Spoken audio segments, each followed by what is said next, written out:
Hello, my name is Aaron and welcome to another video. This time we're talking about 5 reasons not to buy the Sony a5100.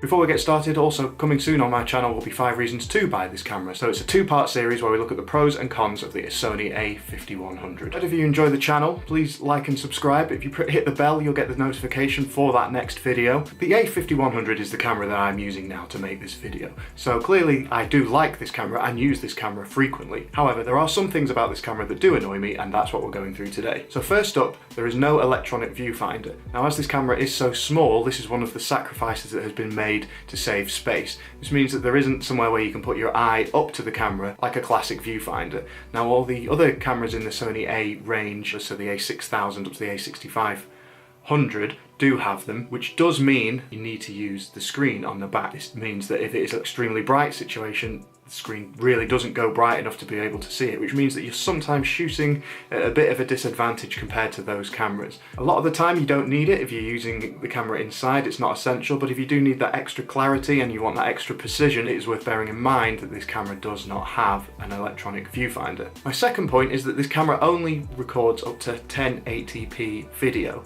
Now, the quality of this 1080p is very good. Bitrate is good, the file sizes are pretty big, but they're not going to fill up your memory card too quickly. So the quality is good, but it's not 4K. This is because, well, basically this is a 5-year-old camera now. Making this video in 2019, the camera came out in late 2014, so this is one of the things where it starts to show its age a bit. However, the quality is very good for YouTube example. It's just if you want that 4K, especially now some cameras are going up to 8K, if that is very important for your video, it's worth bearing in mind that this only goes up to 1080p. Now, I do have another video which is whether the a5100 is worth buying in 2019, so if you want to check that out, I'll link that now up here somewhere, hopefully. Now, but my third point is a problem that you'll find often discussed with this camera, and that is that it can overheat quite easily. Now, if you have just watched that video that I've just linked, you'll notice that I don't mention it in there. However, I have started to notice this become more of a problem since I've been making these videos. So I find that this camera overheats when it's being used for an extended period of time whilst recording. So these videos often take me around 15-20 minutes to record.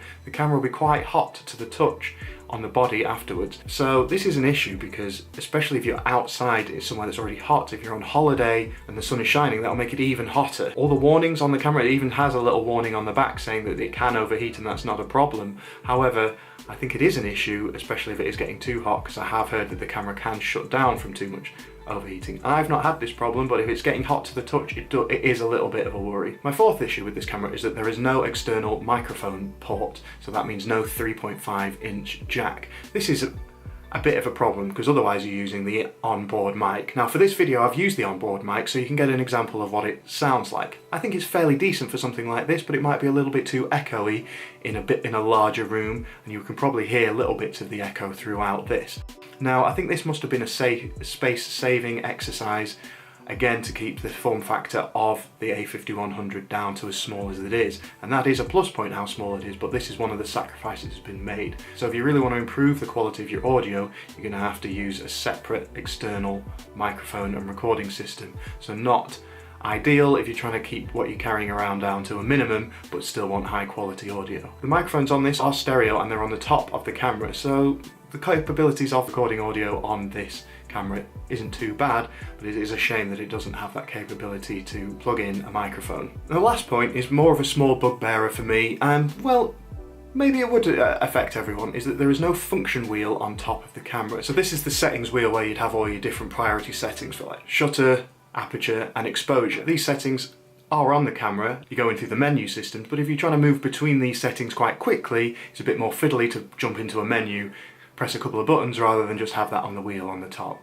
Now again, I suspect this is because it is seen as a more entry-level consumer camera, and to save space, this is something that they probably thought can be sacrificed on this camera. The wheel is present on all the higher model Sony Alpha cameras, a6000, a6300, a6500 and the newer a6400, so they are there for later cameras, more professional cameras you may say, but it's a bit of a shame to not have it on this camera, seeing as it's got so many great things going for it. This is another little downside to it. So there we go, there's 5 reasons why you might not want to buy this camera.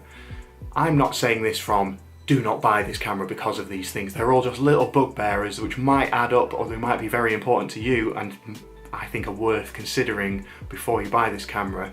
But overall, I do think this camera is very good and I've really enjoyed using it. I bought it around 2 years ago, maybe a little more than that now, and I was imagining I would use it for a short while before upgrading into something better as I started to understand photography a bit better. But to be honest, I think there's a lot you can achieve with this camera. Have you got any issues with this camera that I've not mentioned?